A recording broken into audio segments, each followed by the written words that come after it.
How do? Welcome back to Edgar TV. Pro Tours, 2 more to go. Players' Championship finals are going to be decided in a couple of days. World Championships are going to be decided in regards to the Pro Tour and the World's Top 32. But don't forget there's that PDPA qualifier as well, which means there will be a couple of these players get another opportunity who don't get into the World Championship via this.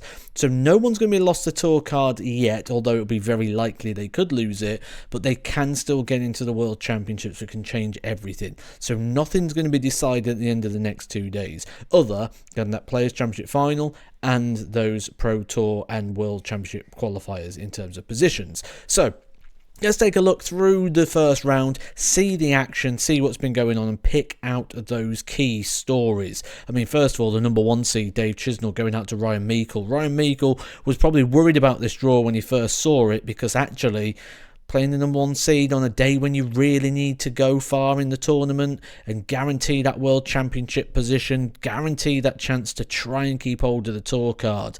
But now, look at the board, how it opens up. Sometimes you beat the seed and things open up for you. That might be the case for Ryan Meikle. Michael Smith needs a big back end of the year because he is up against it this year in regards to keeping hold of his prize money. Could drop out the top 16. Jamie Hughes could drop out the top 64. In fact, he's now lost his position on the PDC Pro Tour as things stand. But remember, still a day and that qualifier to go. Richie Edhouse picked up the European Championship recently. He goes out first round to Adam Warner, who is trying to defend his tour card, but he needs a deep run somewhere. Steve Beaton, someone who's going to need a deep run if we're going to see him again at the World Championship. He lost out to Dirk van Dijvenbode by 6 legs to 3. Joe Cullen, his poor form continues, losing out first round here, 6-5 to Germany's Daniel Closer. He'll be hoping for a bit better tomorrow going into major season. Jose de Souza, the highest ranked player not on the World Championship, or in the World Championship should I say, he goes out 6 legs to 3 and he could be that casualty, but it does mean he would be the number 1 seed going into the PDPA qualifier. That is the Pro Tour qualifier for all the players that are not currently in position. Vincent van der Voort, someone who we know is going to be coming away from the tour unless a miracle happens, and he's said he'll be taking a year off, but he picks up a win here, 6-4 against Alan Suter. Connor Scott picks up a big win there, 6-1 with 106 average, showing the gears and showing the levels. Another player who's recently picked up a title, Mike De Decker, picked up the World Grand Prix. He takes out Andy Bartons, who, as things stand, is not in the World Championship, so he needs a bit of a run. Ricardo Pietrezco, Simon Whitlock, 2 players that needed something. They needed something. Simon Whitlock needs wins to keep hold of his tour card. Pietrezco not in the Players' Championship finals, despite the fact he's been playing in all the events on the telly. Not currently in Minehead. Mervyn King is currently in Minehead, but he goes down to Radak Skagansky, a win that would really needed for King to keep him in that World Championship conversation and to keep him in the possibility of the tour card situation. So a big result there for King, and it's gone against him. Big win for James Horrell as well. Started the year really well, looks certain to make things like the World Championship, hanging on by a thread, but looks like he's going to be there. And recent former Jermaine Watamena not getting him past the first round. He goes out to a Challenge Tour player in Lee Cox, but a player who's been picking up some wins as of late as Lee Cox. Wins and big wins. These are your last 64, your second round players. Players who's averaged over 100. Mickey Mansell's hopes of the World Championship have took a dent. They go down to the hands of Ryan Meikle, who's now given himself a little bit of a cushion. Kim Huybrechts recently gave himself a cushion at the European Championships when he wasn't even going to be there. Cashed in from a dropout. Josh Rock, 103 average, takes him out. Performance of the round, though, that goes to William O'Connor. He had 101 in round 2, backs that up with a 6-1 win over Campbell, and an average of 108.63. Robert Owen, though, big casualty there, 6-0 defeat to Damon Heta, and he is on the cut-off for the World Championship at the moment, which, if he gets in, has a chance to keep his card. If he doesn't, he will lose his PDC Tour card. The expression too little, too late not yet used. It's maybe too little today, but it's not too late. There's still tomorrow to go, and a lot of people reached the third round stage, probably got quite hopeful that they was going to have that big dream run that changes their season. That's all it takes.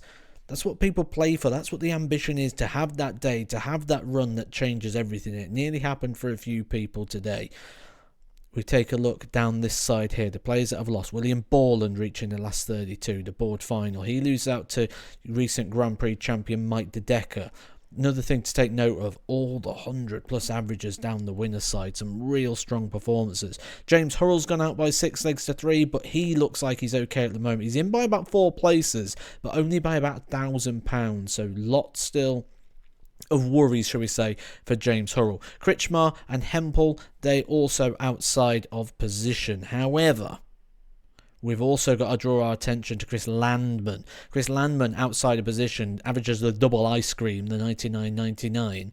That puts him into the 4th round stage and gives him a hope now that he could still make Alexandra Palace, which would put him, obviously, in a very good position in regards to top 64s, etc, etc. Ryan Meikle, someone as well who we identified at the start of the day who needed a bit of a run. He gets a 6-5 win against Neil Sonneveld. He cashes in from that early win against Dave Chisnell by winning the board, and that now is going to give him a little bit of a luxury in regards to the World Championship position. As things stand, you can see it's very tight. We say James Hurrell, very, very close to that cut-off. Although he's got a bit of a gap in terms of players behind him, he's only about 1,500 ahead, so that could easily get swamped. Jose de Souza needs a run tomorrow. Mervyn King needs a run realistically to sort of maybe the semi-finals tomorrow for Mervyn King. But the cut-off at the moment, Chris Landman's still in there and swinging, and if he does get through another round now, he's going to knock Mickey Mansell out of the World Championship spots and give Robert Owen, Ricky Evans and co something to really sweat about. Without a doubt, my favourite time of year. When I was playing it was, and certainly watching it is, because you know what this means. You can imagine what the room's like. You can imagine what the atmosphere's like in there right now, because this is the highlight of everyone's playing for different things. I say all the time with the Pro Tour, 128 players go, but they're not all trying to win. Well, of course they're trying to win, but they don't all believe they're going to win. They're all going to be battling different battles. And now some people just want to win a game tomorrow. Some people want to get to the quarterfinals. Some people want to reach the 3rd round. Some people want to get off the board. They've all got different goals and aspirations, and still there's some outstanding. Ricardo Pietrezco, not yet in Minehead. He's not in the top 64 of the Players' Championship Order of Merit, and he needed a run. He's got one to the last 16. He's going to need to do a little bit more tomorrow. Chris Landman now puts himself into a World Championship position. Mickey Mansell drops out due to that 6-3 win over Ross Smith. 6 seeds got through to this round. Ryan Meikle goes out after winning his board. He'll be happy with his day. He's made himself pretty safe now in regards to that World Championship place. Michael Smith defending so much money at the back end of the year, so it's good to see him going in a bit of form, because he's in danger of dropping out of the top 16. Stephen Bunting has reached so many Pro Tour finals this year. Is he going to reach another? He's took out the Grand Prix champion Mike De Decker. Krzysztof Ratajski, someone who we identified as may drop out the top 32, but I do think would bounce straight back into it within a short period of time. But he goes down to Cameron Menzies, who's starting to rediscover that form. Just having a little bit of a wayward one the last couple of weeks, but getting back ready in time for major season. That is going to be a tasty quarterfinal lineup. That's going to be very, very hard to predict. But James Wade, maybe, is going to get in the winner's enclosure, because he has been rock solid in those high 90s now for some time. Stories are starting to develop. Danny Noppert had a run recently, didn't he, at the European Championship? Is he going to start hitting form at the back end of the year? Stephen Bunting has been reaching Pro Tour finals left, right and centre without getting over the line. Cameron Menzies has been in form looking for a title. But the story right now is Chris Landman. He's the story of the day, and let me show you why. He's through to the semi-final. Here's the World Championship race as it stands. If Landman would have gone out in round 1, he would have been currently about number 37 in the rankings, £3,000 away. Very unlikely to have got. He'd have needed a quarter-final tomorrow or better. in order to make the World Championship positions. Now has a cushion of about £2,000, and 4 players below him. He'd need 5 people to outperform him, so he's in a good position. Also, when we take a look at the race for the Players' Championship finals, you see here Chris Landman now on £26,000. If he'd have lost in the first round, 21.5, he would have been on the bubble in regards to qualification place for Minehead. So a big run for him there. Nathan Aspinall, Joe Cullen, a couple of players here in danger of not making it. So Landman doing well in position to jump those. The other thing is, this is Landman's first year as a tour card holder, which means, as things stand with the Players' Championship finals and the World Championship added to his rankings, with no further wins, he's now up to World 82. When you look at the cut-off this year, looking around about the 66,000, it put him in a good position, being on around about the 40, that he's going to look strong for next year. And today's not over yet, and he's got the Players' Championships and the World Championships and the Grand Slam qualifier. He's looking good for a place in the top 64 come the end of next year. He could be one that defends his card. Now, it wasn't to be the story of all stories for Chris Landman, but he's done the job, he's got the points, he's done what he needed to do. He's put himself in a good position. He has gone out in the semi-final stage, but the final is really interesting. Cameron Menzies, someone who, when I did my predictions of people to watch, was one of those people on that list. He's through to the finals, taking Stephen Bunting, who's taking part in his 6th PDC final of the year.